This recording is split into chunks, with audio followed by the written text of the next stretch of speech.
ఈరోజు అఖిల ప్రియ చుడిదార్ కట్టుకున్నా నాకు అభ్యంతరం లేదు, నైటీ వేసుకున్నా నాకు అభ్యంతరం లేదు. కానీ మనకు ఒక సాంప్రదాయం ఏడ్చింది కదా, ఒక్కొక్క పదవికి ఒక్కొక్క కట్టుబొట్టు ఉండాలని.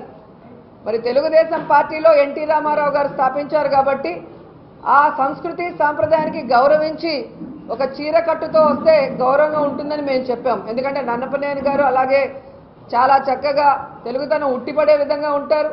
రేణుకా చౌదరి గారిని మనం చూసాం, జయప్రద గారిని కూడా చూసాం. సో పార్లమెంట్కి కానీ అసెంబ్లీకి కానీ కేబినెట్ మీటింగ్లకు వెళ్ళినప్పుడు దానికి తగ్గట్టు హుందాగా ఉండమని ఒక పెద్దరికంగా చెప్పాను. ఇష్టం లేకపోతే నైటీ వేసుకొని వెళ్ళమనండి. ఈరోజు వలువల గురించి ఇంత మాట్లాడుతున్నారే తెలుగుదేశం పార్టీ వాళ్ళు, మరి విలువల గురించి ఎందుకు మాట్లాడరు? ఈరోజు తెలుగుదేశం పార్టీ స్థాపించేటప్పుడు ఎన్టీ రామారావు గారు నా పార్టీలోకి ఎవరు వచ్చినా కూడా వారున్న పార్టీకి రాజీనామా చేసే రావాలని చెప్పాడు. అలాంటి పార్టీలోకి సిగ్గు లేకుండా 21 మంది రాజీనామా చేయకుండా ఎలా వెళ్తారు?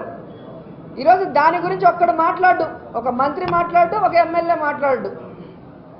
కాబట్టి ముందు వలువల గురించి తర్వాత ఆవిడ ఇష్టం వచ్చినట్టు వేసుకోమనండి, విలువల గురించి మాట్లాడండి.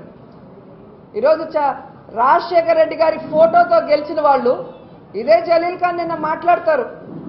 స్వార్థంతో 4% రిజర్వేషన్ ఇచ్చారంట రాజశేఖర్ రెడ్డి గారు.